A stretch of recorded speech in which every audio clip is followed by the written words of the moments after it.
तो सबसे पहले तो आप सभी जो प्रिय मित्र हैं, आप सभी को मेरा नमस्कार और सभी को राम राम। आप सभी का एक बार फिर से इस study at home driver platform के ऊपर सभी का दिल की गहराइयों से हार्दिक स्वागत और मोस्ट वेलकम। तो शुरू करते हैं आज का ये सेशन। एक बार फिर से इस नए सेशन में सभी का स्वागत है और आज हम हमेशा की भांति फटाफट या सटासट जो भी आप कहो, गजब का सेशन यहाँ पर रहने वाला है और हमेशा की भांति हम कम समय में अधिक जानकारी यहाँ पर लेने का प्रयास करेंगे, जो कि हमेशा से हमारा फार्मूला रहा है। और ये एक प्रकार से रिवीजन का कोर्स है, तो जिसमें हम ज़्यादा समय न लेते हुए यहाँ पर फास्टली ये जो है यहाँ पर काम करेंगे। तो ये प्रश्न पिछली जो एग्ज़ाम हुआ है उन एग्ज़ाम्स में पूछे गए प्रश्न है, तो आप ज़रूर इन पे थोड़ा सा ध्यान रखें और ध्यान और सावधानी पूर्वक इन प्रश्नों को करें। जो प्रश्न आपको आ नहीं रहा है उन प्रश्नों को थोड़ा सा ध्यान से देखें। तो शुरू करते हैं आज का ये सेशन। सबसे पहला प्रश्न आप देख पा रहे हैं। सबसे पहला प्रश्न है, निम्नलिखित स्थानों में से किन स्थानों पर गाड़ी को पार्क करना नहीं होता है? पार्क करना नहीं होता है मतलब कौन सी जगह पे गाड़ी को पार्क नहीं किया जा सकता? फुटपाथ पर, वन वे पर, दो तरफा सड़क पर, पार्किंग स्थान पर। तो यहाँ पर सबसे अच्छा आंसर हो जाएगा कि भी गाड़ी को पार्क करना मना नहीं होता। ध्यान से देखो दोस्तों, यहाँ पर प्रश्न है गाड़ी को पार्क करना मना होता है। ये होता अगर पार्क करना मना होता है ऐसा लिखा होता तो कहाँ कहाँ पार्क करना मना होता है? फुटपाथ पर होता है, वन वे पर भी आप पार्क वैसे साइड में कर सकते हैं, कोई दिक्कत नहीं है। तो फुटपाथ इसका आंसर हो जाता। लेकिन यह है कि गाड़ी को पार्क करना मना नहीं होता है। कौन सी स्थान पर नहीं होता? तो आप यहाँ पर देखो, ये वन वे पर, नाम वन वे पर है मतलब कि सड़क के ऊपर, आप सड़क के ऊपर नहीं कर सकते, ठीक है। तो यहाँ पर पार्किंग स्थान पर है, वो पार्क करने की मनाही नहीं होती है, ठीक है। पहला प्रश्न हो गया। दूसरे प्रश्न पे आओ। नेशनल परमिट जारी करने के मामले में एक वाहन के कितने पुराने होने तक उसको नेशनल परमिट जारी किया जा सकता है, मल्टी एक्सल वाहनों को छोड़कर?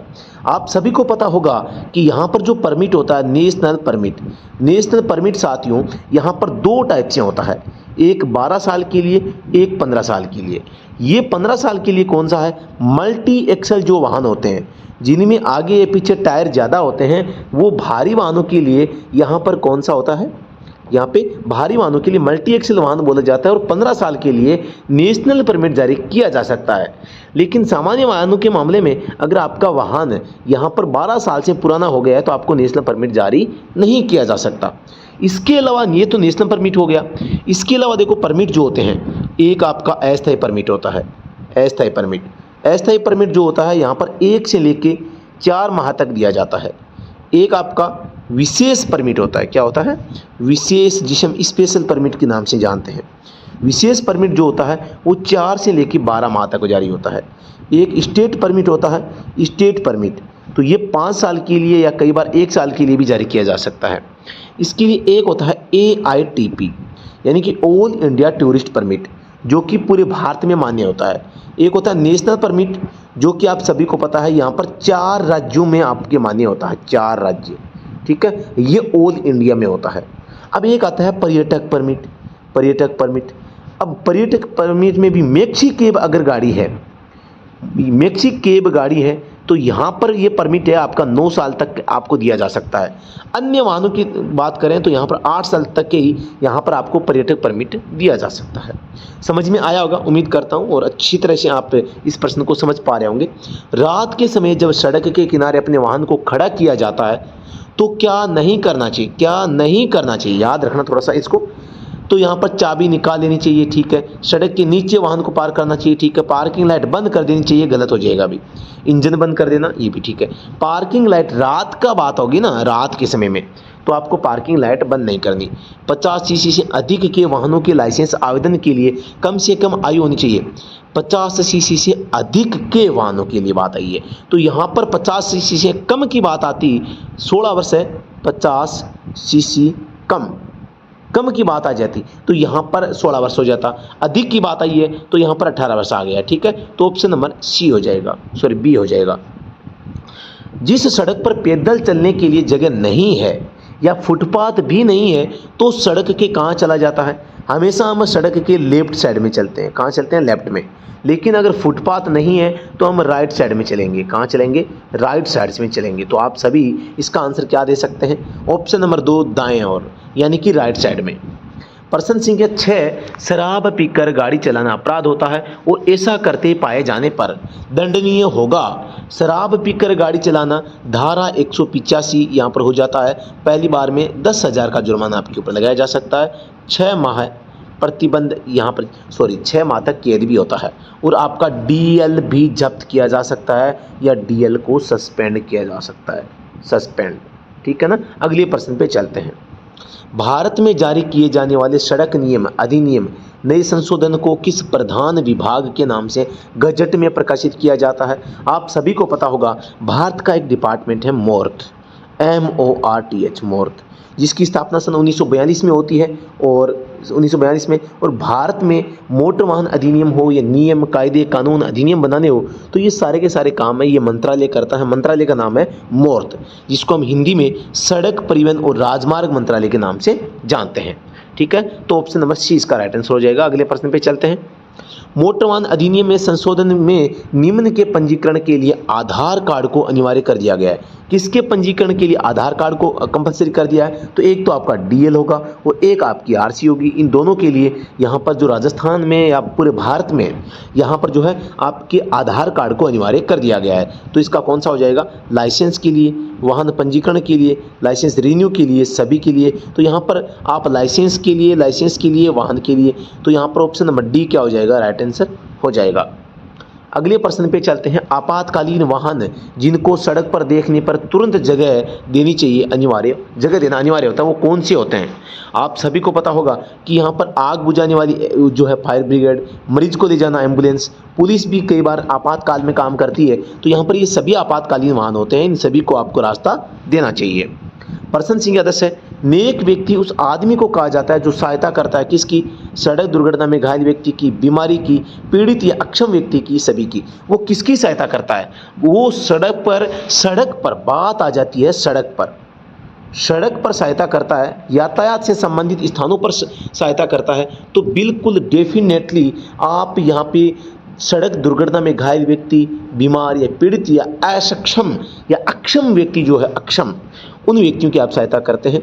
तो यहाँ पर साथियों मैं बताना चाहूँगा ये एक नेक व्यक्ति का काम होता है। ठीक है, तो धारा 134A में इसका उल्लेख किया गया है। ठीक है, अगले प्रश्न पे चलते हैं। मोटर वाहन अधिनियम के तहत जारी वह दस्तावेज जिसके तहत किसी वाहन का परिवहन के रूप में उपयोग किया जा सकता है, तो वो होता है एक ऐसा दस्तावेज जिसकी मदद से आप क्या है किसी वाहन का प्रयोग और ट्रांसपोर्टेशन में कर सकते हैं। तो वो क्या होता है? परमिट होता है। ठीक है ना, एक स्पेशल परमिट होता है, एक आपके अस्थायी परमिट होता है, नेशनल परमिट होता है, और AITP all India tourist permit होता है, और स्टेज परमिट भी होता है। तो ये सारे परमिटों के आपके बारे में ध्यान रखना है, अभी मैंने आपको बताया भी था। मोटर कार को निम्न में से किस वर्ग में रखा गया है? मोटर कार जो होती है छोटी है और यात्री है, और 2 पहिया, 3 पहिया और जो 4 पहिया प्राइवेट गाड़ियाँ होती है, इन सभी को 4 पहिया नहीं होगी इसमें, है ना। तो यहाँ पर आपको ध्यान देना है 2 पहिया, 3 पहिया और ट्रैक्टर जो है उसको L श्रेणी में रखा गया है। M श्रेणी में मोटर कार को रखा गया है। एम्बुलेंस भी इसी में आएगी। N में ट्रक आएंगे। क्या आएंगे? ट्रक आएंगे। अगले प्रश्न पे चलते हैं। बिना टिकट यात्रा करने पर पहले 200 रुपये जुर्माना देना पड़ता था, लेकिन 2019 में संशोधन के पश्चात इसको बढ़ाकर कर दिया गया है। बिना टिकट यात्रा करते हैं तो यहाँ पर प्रति यात्री जो जुर्माना होता है उसकी राशि पूछी गई है। तो यहाँ पर आपको ध्यान देना होगा कि इस प्रश्न का जो राइट आंसर होगा यहाँ पर 200 रुपये होगा। 200 रुपये किसी भी ऑप्शन में नहीं है, तो ये पर्सन डिलीट होने योग्य है। यानी कि 2019 में संशोधन के पश्चात 200 रुपये प्रति यात्री ही जुर्माना है। ठीक है, तो यहाँ पर आपको ध्यान देना है जो मतलब कि सार्वजनिक या पब्लिक प्लेस में चलने वाली जो गाड़ियाँ हैं और उसमें निर्धारित सीमा से अधिक लोड अगर आप यहाँ पे ढोते हैं तो आपके ऊपर जुर्माना है प्रति यात्री 200 रुपये। अगले प्रश्न पे चलते हैं। अगर कोई व्यक्ति ऐसा वाहन का प्रयोग करता है जिसका बीमा समाप्त हो गया है तो इसे वाहन के लिए मोटर वाहन की धारा अनुसार कितने रुपए का जुर्माना देना पड़ता है? धारा 196 जो है आप सभी को पता होगा कि मोटर वाहन अधिनियम की धारा 196 यहाँ पर किसका उल्लेख करती है? बीमा का उल्लेख करती है। और अगर बीमा नहीं है तो जुर्माने का प्रावधान करती है। जुर्माना जो कि 1000 से 2000, सॉरी ऐसा नहीं है भाई, धारा 196 में जो जुर्माना है वो पहली बार में 2000 होता है, दूसरी बार में 4000 का जुर्माना आपके ऊपर देय होता है, या 3 माह की कैद भी है, अथवा दोनों की सजा आपको दी जा सकती है। अगले प्रश्न पे चलते हैं। प्रश्न तो इस प्रश्न का जो जवाब हो जाएगा ऑप्शन नंबर सी हो जाएगा भाई, 2000 रुपये व 3 माह का कारावास। अगला प्रश्न है, आप किसी यात्रा पर जा रहे हैं, आपके पीछे से कोई फायर ब्रिगेड की गाड़ी हॉर्न दे रही है, उस पर रेड लाइट भी सायरन के साथ दिख रहा है, तो आप उसे रास्ता नहीं देते हैं, तो आपके इस अपराध के लिए कौन सी धारा का उल्लंघन होता है? आप सभी को पता है, एम्बुलेंस का मामला है, धारा 194 होता है। और रास्ता नहीं देने पर अब देख लो 10,000 रुपये, 2-2 हज़ार के नोट बंद हो चुके हैं, तो यहाँ पर 500-500 के 20 नोट आपसे जब्त कर लिए जाएंगे। क्यों? क्योंकि आप एक एम्बुलेंस को रास्ता नहीं देते हैं, ठीक है ना। तो यहाँ पर आपको ध्यान देना है। आप किसी यात्रा पर जा रहे हो और आपकी गाड़ी का टायर पंचर हो जाता है, तो आप सड़क पर चलती गाड़ी में सबसे पहले क्या करेंगे? हॉर्न देंगे, जोर से ब्रेक लगा देंगे, स्टीयरिंग कसकर पकड़ लेंगे, वाहन पर पूर्ण नियंत्रण स्थापित रखते हुए हैजार्ड लाइट को ऑन कर देंगे और सुरक्षित है वो रोक लेंगे। अगले प्रश्न पे चलते हैं। आप अपने वाहन को किसी पहाड़ी मार्ग पर ढलान के विपरीत मुँह करके खड़ा करना चाहते हैं, तो आपके वाहन का गियर खालिस्तान डालेंगे। कौन सा गियर डालेंगे? तो 1 नंबर गियर डालो आप, गियर नंबर आपको 1 है वो डालना है, ठीक है। तो अगले प्रश्न पे चलते हैं। प्रश्न संख्या 18 है, आपका वाहन 5 वर्ष पुराना हो गया है और आप इसका प्रयोग एक कंपनी में कंपनी में मोल ढोने में करते हैं, तो अगली बार जब इसका फिटनेस प्रमाण पत्र रिन्यू करवाना होगा तो वह कितनी अवधि के लिए मान्य होगा? तो यहाँ पर आपको थोड़ा सा ध्यान देना है, 2 वर्ष इसका जवाब सही हो जाएगा। आप सभी को पता होगा कि यहाँ पर कॉमर्शियल जो व्हीकल होते हैं, कॉमर्शियल व्हीकल का 8 वर्षों तक यहाँ पर 2+2+2+2 इस शेड्यूल से आपका मतलब कि फिटनेस जारी किया जाता है आपकी गाड़ी का। लेकिन इससे पहले अगर आप करवाते हैं तो मतलब बीच में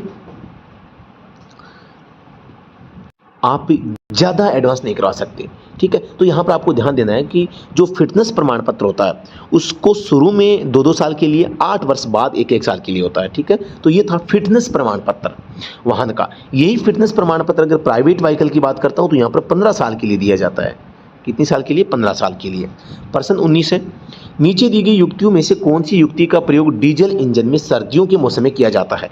आप सभी को पता होगा कि हीटर स्प्रिंग जो होती है, हीटर स्प्रिंग या हीटर प्लग जिसे कहते हैं, उसका प्रयोग सर्दियों के मौसम में करते हैं। मोटर कार के लिए लाइसेंस हेतु आवेदक की कम से कम उम्र होनी चाहिए। मोटर कार आ गया है और उम्र पूछ ली है तो 18 वर्ष इसकी जवाब हो जाएगा। मोटर कार शब्द आते ही यहाँ पर आपको 18 साल पे टिक करना है। 50 सीसी से कम का बिना गियर की बात आए तो यहाँ पर आपको 16 पे करना है, वरना नहीं करना है।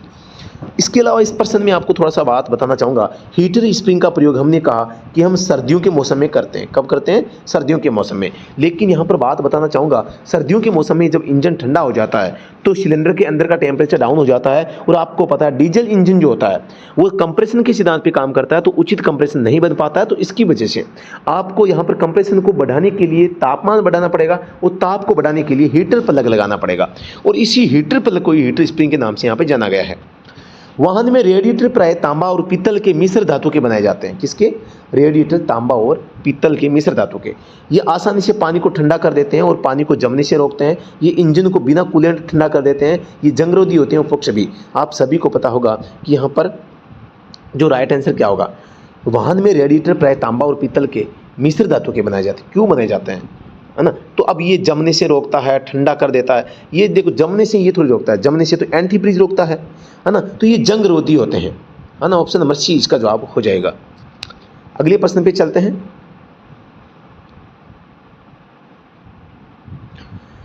प्रश्न संख्या 22 हमारे सामने है।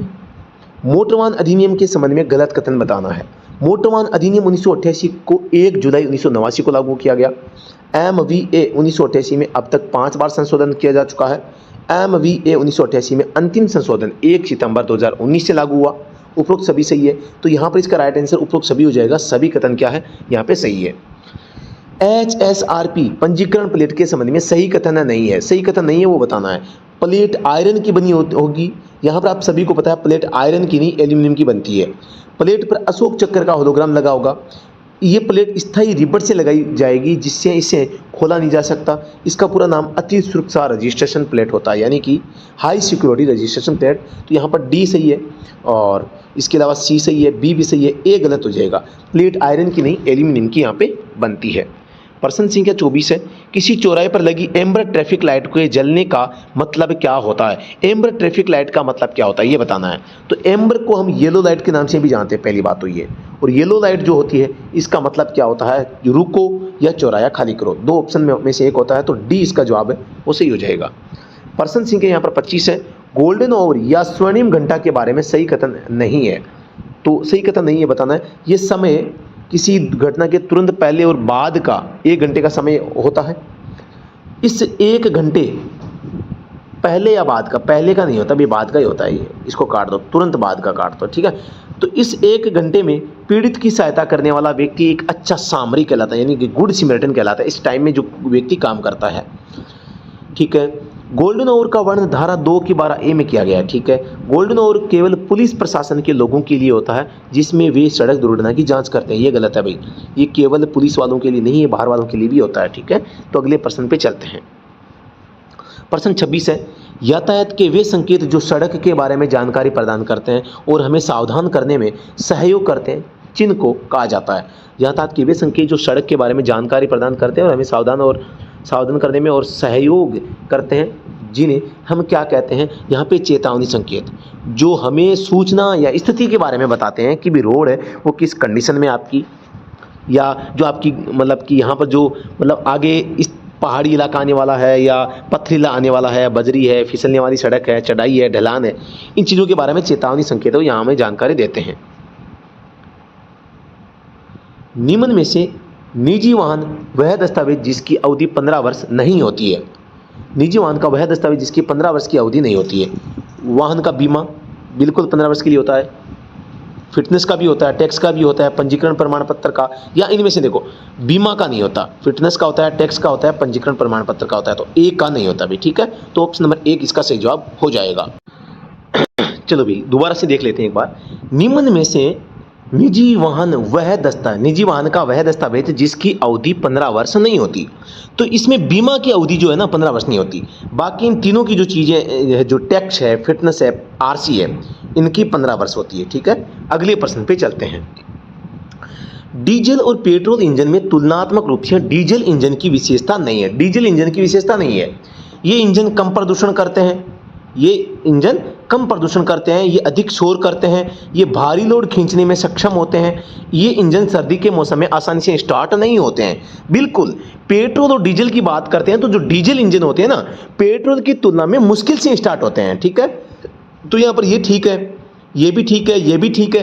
ये जो है ना कम प्रदूषण करते हैं, कम का कोई मतलब नहीं है यहाँ पे, मतलब कि ये अधिक ही करते हैं, कम नहीं करते, ठीक है। तो यहाँ पर प्रदूषण करते ही हैं, कम का कोई यहाँ पे तुक नहीं है। तो ऑप्शन नंबर 1 इसका राइट आंसर हो जाएगा। प्रश्न संख्या 29 है, वाहन की बैटरी के संबंध में सही कथन नहीं है। बैटरी के संबंध में ये वाहन का स्टोरेज सिस्टम होता है जो सभी वाहनों में डायनेमो से चार्ज होता है, लेकिन पुराने जमाने में अल्टरनेटर का प्रयोग होता था। अब ये देखो ये उल्टा खेल हो गया ना, ये मतलब कि पुराने जमाने में अल्टरनेटर नहीं, पुराने में जमाने में तो डायनेमो होता था, आजकल क्या होता है, अल्टरनेटर होता है। हल्के वाहनों में 12 वोल्ट की बैटरी होती है, ठीक है। बैटरी में लिक्विड के रूप में डिस्टिल्ड वाटर भरा जाता है, ये भी ठीक है। बैटरी की स्पेसिफिक ग्रेविटी हाइड्रोमीटर के नाम इस यंत्र से देखी जाती है। उस साथियों में बता दूं, अभी हाल ही में एक एग्जाम हुआ है जिसमें इसका नाम एरोमीटर भी रखा गया भाई, एरोमीटर, याद रखना, ऐसे प्रश्न छप जाते हैं भाई, है ना। हाइड्रोमीटर को एरोमीटर के नाम से भी जाना जाता है, ठीक है। तो यहाँ पर ये चीज़ भी आपको याद रखनी है। वाहन इसका हो गया चौथा, ठीक है। प्रश्न संख्या 30, वाहन में गति पालक पहिए फ्लाईव्हील का प्रयोग कहाँ पर किया जाता है। आपकी जो इंजन शाफ्ट होती है ना, इसका ये फ्रंट एंड है और ये फ्रंट एंड है, और ये आपका रिवर्स या रियर एंड है, पीछे वाले पर यहाँ पर फ्लाईव्हील लगा होता है। फ्लाईव्हील के साथ में यहाँ पर सेल्फ स्टार्टर मोटर लगी होती है, ठीक है, सेल्फ मोटर लगी होती है। तो ये तो होता है पिनियन गियर, ये होता है फ्लाईव्हील का रिंग गियर, ठीक है। तो यहाँ पर फ्लाईव्हील इंजन शाफ्ट के पीछे वाले भाग पर लगता है और इसका काम हम यहाँ पर गाड़ी को स्टार्ट करने के लिए भी काम में लेते हैं। तो पिछले पहियों के पास, आगे के पहिए में प्रोपेलर शाफ्ट पर, इंजन शाफ्ट पर, तो ये इंजन शाफ्ट के रियर एंड पर, रियर भाग पर लगी रहती है, ठीक है। अगले प्रश्न पे चलते हैं। एक 2 सिलेंडर इंजन में पहला स्ट्रोक सक्शन और दूसरा स्ट्रोक संपीड़न होता है। तो इस इंजन में इंजन के एक साइकिल चक्कर पूरा करने के लिए कितने स्ट्रोक पूरे करने पड़ेंगे, ये पूछा है। यहां पर साथियों आपको 2 सिलेंडर, यहां पर बात आई है 2 सिलेंडर की, मतलब कि इंजन 2 सिलेंडर नहीं कि 2 स्ट्रोक है, 2 सिलेंडर इंजन है, मतलब सिलेंडर 2 है, तो एक हर सिलेंडर जो होगा उसमें यहां पर हर एक्टिविटी को करना पड़ेगा। इसमें पहला आपने कर लिया, दूसरा कर लिया, तीसरा और चौथा भी करना पड़ेगा, मतलब कि 4 स्ट्रोक इंजन यहां पे होता है। यहां पर बात अगर 2 स्ट्रोक की आती ना तो कहानी कुछ अलग है, कहानी में ट्विस्ट आ सकता था, ठीक है। तो यहां पे 2 स्ट्रोक नहीं 2 सिलेंडर है। प्रश्न 32 है, इंजन के काला धुआं देने का मुख्य कारण नहीं होता है, नहीं है, इंजन को पर्याप्त हवा नहीं मिल पा रही है, कंप्रेशन सही नहीं बन रहा है, एयर फिल्टर गंदा हो गया है, तेल का स्तर सही है। अगर तेल का स्तर सही होगा तो काला धुआं क्यों देगा भाई, है ना। ये काला धुआं देने का यहाँ पर जो कारण है वो नहीं है, मतलब कि काला धुआं देने का कारण पूछा है तो उपरोक्त तीनों कारण है, लेकिन डी है वो कारण नहीं है, तो ऑप्शन नंबर डी इसका जवाब हो जाएगा। प्रश्न संख्या 33 है, टायर के संबंध में सही कथन नहीं है। टायर के संबंध में, टायर का रोड के साथ पर्याप्त घर्षण होना चाहिए, ठीक है। जिस टायर का सड़क के साथ उचित घर्षण होगा वह टायर अच्छी श्रेणी का माना जाता है, ये भी ठीक है। टायर में कुशन का कार्य थ्रेड करती है, यहाँ पर कुशन का कार्य थ्रेड नहीं, जो सेक्शन हाइट है वो करती है, तो ये गलत हो जाएगा अभी। टायर के घिसने का पता थ्रेड के ऊंचाई देखकर लगाया जाता है, तो ऑप्शन नंबर यहाँ सी डी भी सही है और सी क्या हो जाएगा, गलत हो जाएगा, ठीक है। अगले प्रश्न पे चलते हैं। आपके पास एक कार है जिसके संबंध में कौन सा कथन सही नहीं मैच हो रहा है। कार में सामने 2 फॉग लाइट और 2 हेडलाइट लगी है, ठीक है। कार में पीछे लगा सफ़ेद लैंप का कार्य रिवर्स गियर का जो संकेत है वो करता है। टेल लाइट वाहन के आगे के कॉर्नर पर लगी रहती है, वाहन में एग्जॉस्ट पाइप दाएं साइड में लगा हुआ है, तो यहाँ पर जो टेल लाइट होती है आगे के कॉर्नर पर नहीं पीछे के कॉर्नर पर रहती है, तो ऑप्शन नंबर सी हो जाएगा। प्रश्न संख्या 35, उत्सर्जन मापदंडों के संदर्भ में बीएस यानी कि भारत स्टेज के संबंध में गलत कथन आपको बताना है, गलत कौन सा है। यह एक प्रदूषण का मानक होता है। भारत में सबसे पहले इसकी शुरुआत भारत स्टेज फर्स्ट के साथ 2000 में की गई थी। भारत स्टेज 3 को 2005 में लागू किया गया, कोई भी कथन गलत नहीं है। तो यहाँ पर साथियों मैं बताऊँ आपको, ऑप्शन नंबर डी इसका राइट आंसर हो जाएगा।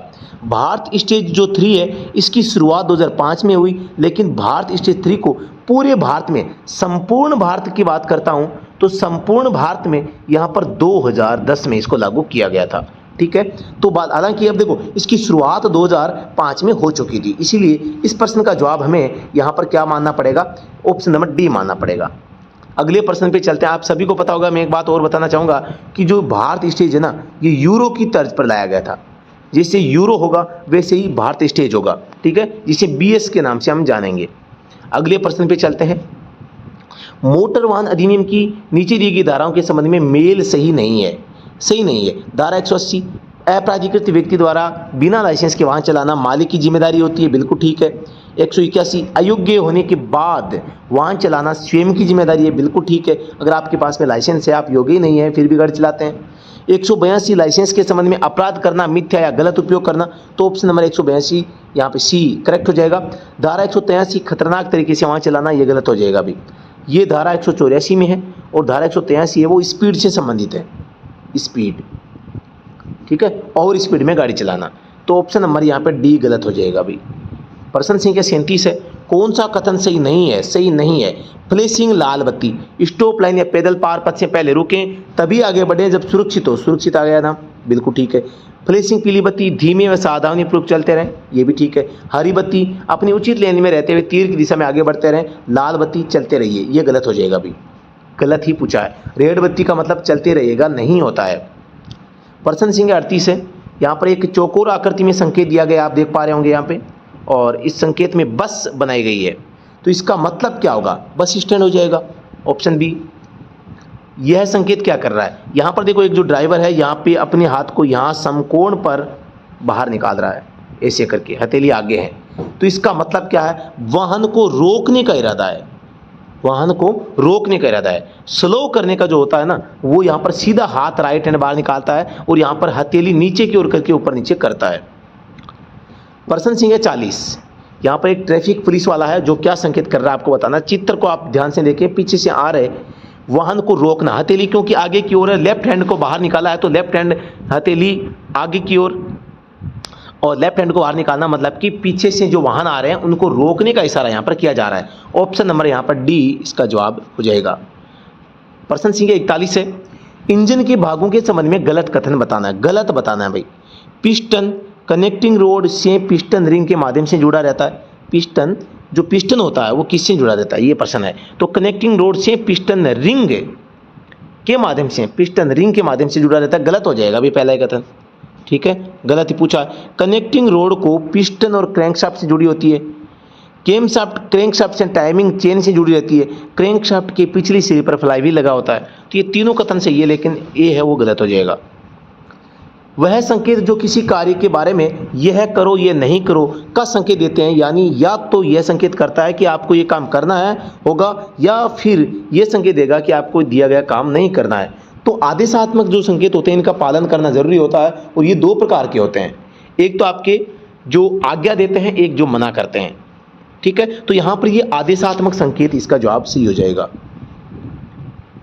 प्रश्न संख्या 42 से आपके सामने 43 सॉरी GVWR क्या होता है।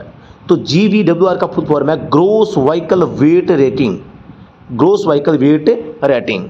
अगला प्रश्न है, हेडलाइट में कौन सा दर्पण काम में आता है। तो यहां पर देखो, जो हेडलाइट है इसमें दर्पण नहीं, पहली बात तो हेडलाइट में लेंस का इस्तेमाल किया जाता है, और साइड मिरर होते हैं उसमें दर्पण का प्रयोग करते हैं। तो यहाँ पर हेडलाइट में कौन सा दर्पण या लेंस काम में लेते हैं, तो यहाँ पर अवतल दर्पण हो जाएगा। कौन सा हो जाएगा, ऑप्शन नंबर यहाँ पे अंतर्गोल, ऑप्शन नंबर 1 हो जाएगा राइट आंसर। ठीक है, ऑप्शन नंबर 1 हो जाएगा। प्रश्न संख्या यहाँ पे 45 है, LMV लाइसेंस हेतु शैक्षिक योग्यता होती है। LMV जो लाइसेंस है इसके लिए शैक्षिक योग्यता को यहाँ पे हटा दिया गया। ठीक है, ऑप्शन नंबर 9 हो जाएगा, बी हो जाएगा। और धारा 9 में इसका उल्लेख किया गया, कौन सी में, धारा 9 में इसका उल्लेख किया गया मोटर वाहन अधिनियम की, MVA।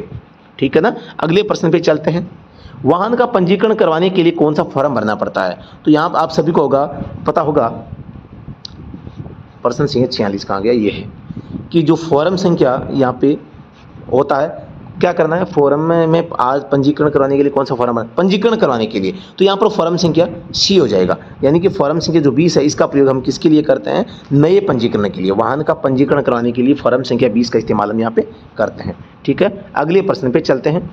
प्रश्न संख्या 47 है, वाहन के प्रदूषण प्रमाण पत्र के बारे में सही कथन कौन सा है। प्रदूषण प्रमाण पत्र 2017 के बाद नए वाहनों के लिए प्रदूषण प्रमाण पत्र की जरूरत नहीं है। ठीक है, 2017 के बाद में आपको यहाँ पर बताना सही कौन सा है, सही कौन सा। ठीक है, तो ये गलत हो जाएगा। 2017 के बाद नए खरीदे गए वाहनों के लिए प्रदूषण प्रमाण पत्र 12 माह के लिए जारी किया जाता है, बिल्कुल 12 माह के लिए जारी होता है। BS6 वाहनों के लिए प्रदूषण प्रमाण पत्र की जरूरत नहीं है, ये गलत है। BS6 वाहनों के लिए प्रदूषण प्रमाण पत्र 6 माह के लिए जारी किया जाता है, ये भी गलत है, क्योंकि BS6 की जो गाड़ियाँ हैं इनमें 12 माह के लिए यहाँ पे जो है वो जारी किया जाता है। अगले प्रश्न पे चलते हैं, एग्जॉस्ट गैसें मफलर में से निकलती है जिस कारण, एग्जॉस्ट गैसें आवाज़ बढ़ जाती है, आवाज़ समाप्त हो जाती है, आवाज़ कम हो जाती है, इनमें से कोई नहीं समाप्त तो होती नहीं है, लेकिन एग्जॉस्ट गैस में मफलर के कारण क्या होता है, आवाज़ कम हो जाती है या शांत हो जाती है। ठीक है, तो यहाँ पर ऑप्शन नंबर सी इसका जवाब हो जाएगा।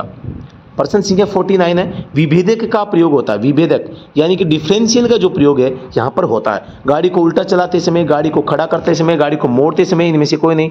तो यहाँ पर आप सभी को पता होगा गाड़ी को मोड़ते समय डिफरेंशियल का प्रयोग आता है, और ये दोनों पहियों में चाल में अंतर करने में यहाँ पर माहिर होता है।